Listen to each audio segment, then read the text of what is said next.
Hi, welcome everybody. So glad that you're here joining us as we continue this study in the book of James. There's no better book to talk about how we live out our faith than this book. I'm Rustin Comer, the lead pastor at St. Matthew, and this is my good friend, Danielle Jones, one of the pastors at Wayzata Community Church. And we are so glad to continue this relationship and do this work together of studying the Word. And we encourage you to join us. Feel free to shoot us emails, connect with us. Because this is two communities studying the Word of God together. What better way to be the church in this new day and age of Zoom? So Danielle, you want to read for us? Yeah, so we're at James chapter 3. This is such a good one. We're just going to do verses 1 through 12 right now. Okay, so this is James 3, 1 through 12. Not many of you should become teachers, my brothers and sisters, for you know that we who teach will be judged with greater strictness. For all of us make many mistakes. Anyone who makes no mistakes in speaking is perfect, able to keep the whole body in check with a bridle. If we put bits into the mouths of horses to make them obey us, we guide their whole bodies. Or look at ships. Though they are so large that it takes strong winds to drive them, yet they are guided by a very small rudder wherever the will of the pilot directs. So also the tongue is a small member, yet it boasts of great exploits. How great a forest is set ablaze by a small fire, and the tongue is a fire. The tongue is placed among our members as a world of iniquity. It stains the whole body, sets on fire the cycle of nature, and is itself set on fire by hell. For every species of beast and bird, of reptile and sea creature can be tamed and has been tamed by the human species, but no one can tame the tongue, a restless evil, full of deadly poison. With it we bless the Lord and Father, and with it we curse those who are made in the likeness of God. From the same mouth came blessing and cursing. My brothers and sisters, this ought not to be so. Does a spring pour forth from the same opening both fresh and brackish water? Can a fig tree, my brothers and sisters, yield olives, or a grapevine figs? No more can salt water yield fresh. So many, oh my gosh, so many visions and images and metaphors for what the tongue is like. Yeah. But we should definitely start with the first line. And Rustin, I think I'll let you start about not many of you should become teachers, for you know that we who teach will be judged with greater strictness. Yeah, this was actually one of my dad's favorite passages to talk to me about growing up, right? That part of being clergy is that you're not better than everyone else, but everybody thinks you are. Right? So everybody's trying to hold you to a higher standard. Because I used to get really upset, like when my siblings, who are we're all pastors' kids, like people would expect, like if we pilled out at the stop sign, my parents would know before we got home. And I was like, we're just kids. And he's like, well, here's why, right? Because we're being judged to a higher standard. And he would always quote this passage, which is always great. Parents don't quote Bible passages at your kids generally. It's not helpful. But he do that a lot, let's be really honest, because my mom watches this and he was really a great dad. It's your mom watching, not your dad. You can say whatever you know. That's true. That's true. So I was listening to Carey Nieuwhof's newest podcast this morning as I was driving into work, and he has Lecrae, the kind of Christian rapper, on, and he's interviewing him. And the very first part of their conversation is all about this, that like the biggest surprise for Lecrae in becoming famous was how much backlash he got from the church, not from the world, but from the church. And so Carey was asking him questions about, what do you think that is? And he was like, it's interesting. Like he said, we would think that what we would get more of from the church is more love, more grace, more forgiveness. He's like, but what I felt like was that I was a new Christian, like a baby learning how to walk. And he's like, when my baby started learning to walk, what I said every time she would fall down is, oh, get back up, you did so good, you got it, and you'd cheer your toddler on. And he's like, but somehow in the church, it's like we say to people, oh, look at you, you stink for falling down, you're a horrible kid, right? Like, and so Yeah. he's really just using that metaphor to say to us, like, let's change our reality, right? I think what James is acknowledging in this text is just people's natural expectation that when you teach and when you're leading, people are going to have higher expectation of you. And there's nothing you can do that will change that, right? Like it's just, it is. People Yeah. will have higher expectation. So know that before you get in, right? Like that's part of what James is saying. Like, listen, if you don't want that, then choose not to be a teacher. There's a lot of other roles in this world that Yeah. you do. Don't do this one because you'll have a higher standard. Well, don't you think too that certainly in churches, the pastors sort of get the glory for what is happening, and teachers can kind of. I mean, I don't think teachers in our schools get all the glory at all. I mean, that's sort of what we have backwards in our culture. But there is this sense of if you are a teacher, an influencer, able to use your tongue to move people, that everybody would want to be able to do that. And I think James is really saying, you know, sort of like with great power comes great responsibility. And so really make sure that you are being careful. And you know, I love that he calls out even teachers are going to stumble. Yeah. Nobody's perfect, and they're not going to say perfect things. But I think where teachers get into trouble is when they stumble and they don't admit it, or when um, you know, it's super interesting. Like it makes me think a little bit about these Senate hearings that are going on right now for the new Supreme Court justice, right? Like people have taken sound bites from everything that this justice has done and they're placing them all together to make a case for her or against her. But then also, you know, we pull sound bites at different times and say this person said this thing in, you know, 1986 and now he or she is doing this thing. And I don't know. I think we need to be moldable and we need to recognize that our teachers aren't perfect and that actually the best teachers are those that admit they're not perfect and say, particularly when it comes to theology, I'm learning, I'm growing, my theology's changing and widening and deepening as time goes on. Yeah. And I do think, you know, and I do think the church should also learn, like us who make up the church should also learn that like, we all are going to stumble. And if our job, right, is to encourage one another in the faith, that there's better ways to do that, right? Than like Yeah. heap insult upon insult. Yep. Part of why people aren't vulnerable is because every time they've been burned by being vulnerable. So we have to learn to be better at giving people space to be vulnerable. Yep. Because we are going to mess up. I mean, I think that's beautiful that he adds this right at the end of that. And then he jumps right now in verses 3-6, all into the tongue conversation, like the power of the tongue and how our tongue, how our tongue can cut us or help us. Yes. And man, how true is this, Danielle? I mean, like seriously, like this is just like James. This chapter should be called James's truisms. Just the things that like, yep, this is James just acknowledging it.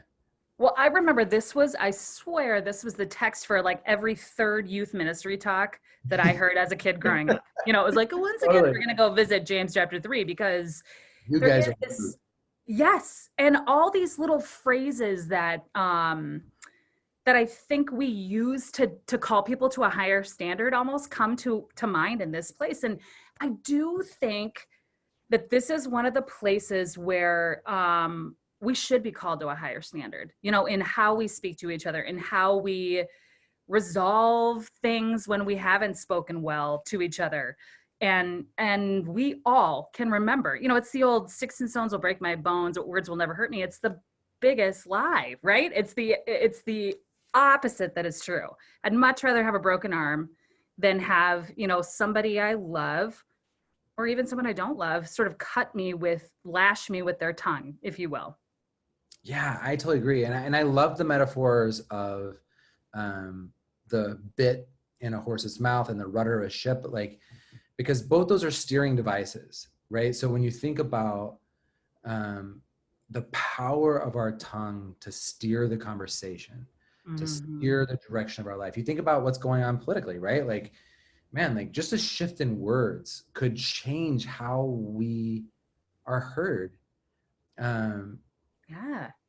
when a ship's coming at you and choosing not to go right or left, then the way that we respond to that is very different. Yeah.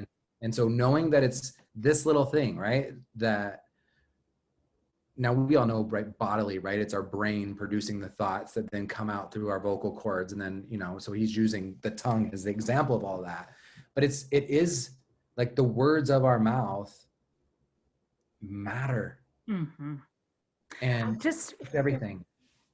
I don't know if you've ever watched the movie Tangled with your kids, but there's the story of Rapunzel, Yeah. and the cartoon Tangled. Holy moly, that mother, or the mother that kidnaps Rapunzel and keeps her in the tower.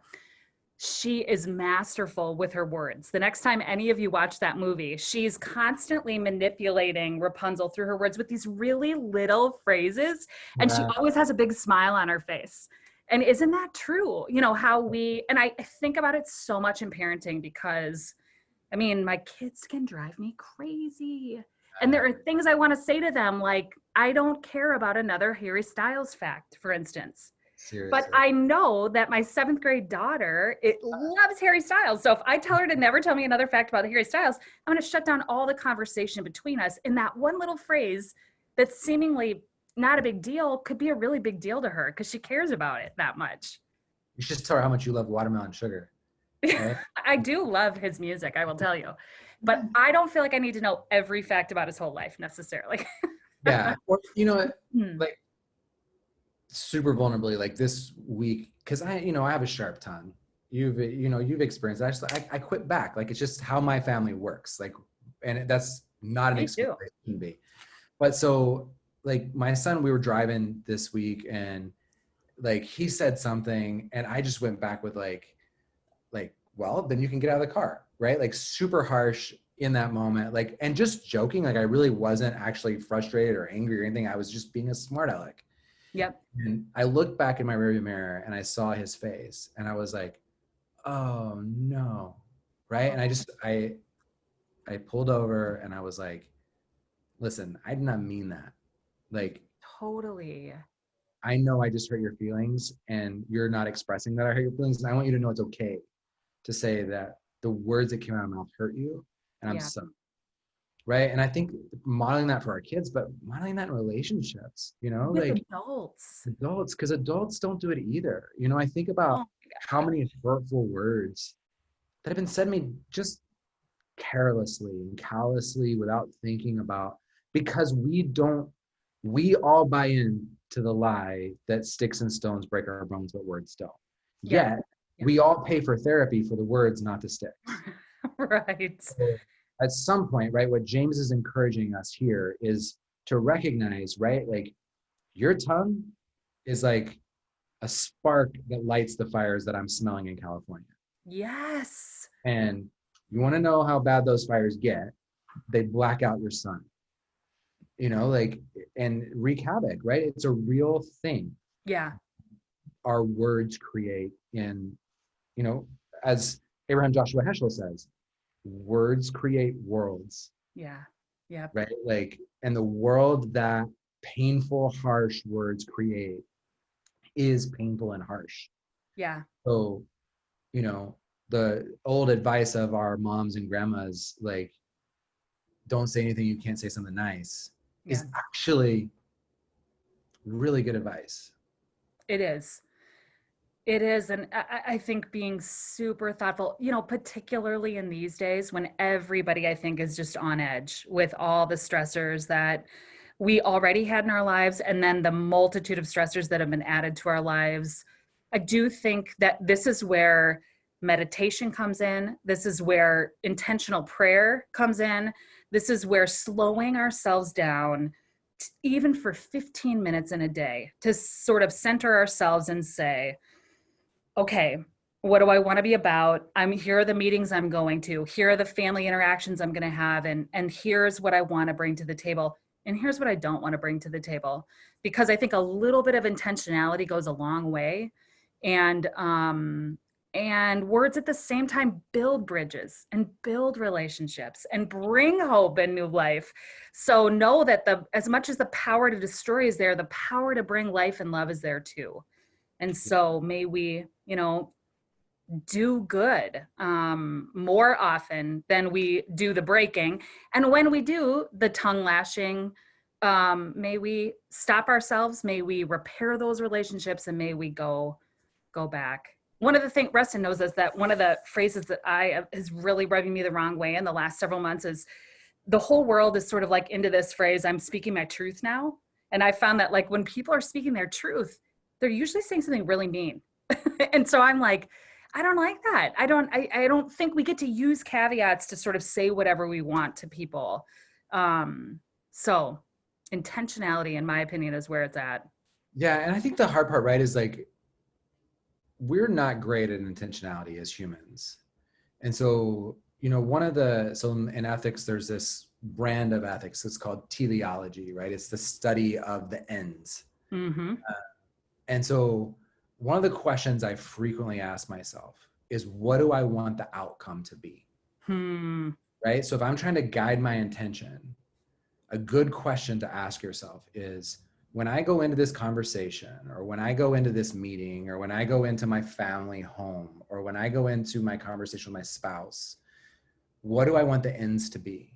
Yeah. If you can keep your focus on the ends, it begins to change the things you say and do. Mm-hmm. Right? So like, I may want an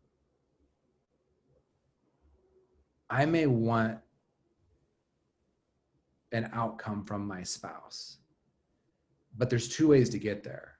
Mm-hmm. One is by dragging them there and like rubbing in their face, and then what you get in the end is bitterness and more contention, or figuring out truthfully, it's usually the longer road. And sometimes we don't have it left in us, right? Like, we don't have the longer road left in us. And so how do we do it? Like this is like where we all have to measure, like, what do we got the capacity to do? And if we don't have the capacity, it's okay to be quiet. Yeah. So this is a big chapter, right? I think it gives us the challenge of to really think about how we use our tongue, and know that part of wisdom is recognizing how this chapter ends, right? Is with wisdom. Part of how wisdom guides us is by knowing that our tongue is powerful and that it can create beauty or harm. Yeah. So figure out which you want to create, and then use your tongue in that way. Yeah. And I just was scrolling up to the end again too, it's so fascinating that James says, humans have been able to tame every creature, but it's so hard to tame the tongue. And so I do appreciate that James honors how hard this is, and that it is a discipline, I think, that we have to stick with and keep at, and also have people in our lives who are willing to tell us, hey, Danielle, you were really rough around the edges in that last meeting, or, I don't appreciate it when you bring this to me in this way, and sort of open lines of communication to have honest interactions when it doesn't go well too. So. Yeah, no, I agree. I think it's great. And I think what we'll see as we go to this next one is how do we create wisdom? And I think that's part of the answer. So step one, may you go, right? Exactly. May you go from this place learning to control your tongue by meditating on the good that you can do in the world and working towards those ends. Go in peace. Amen.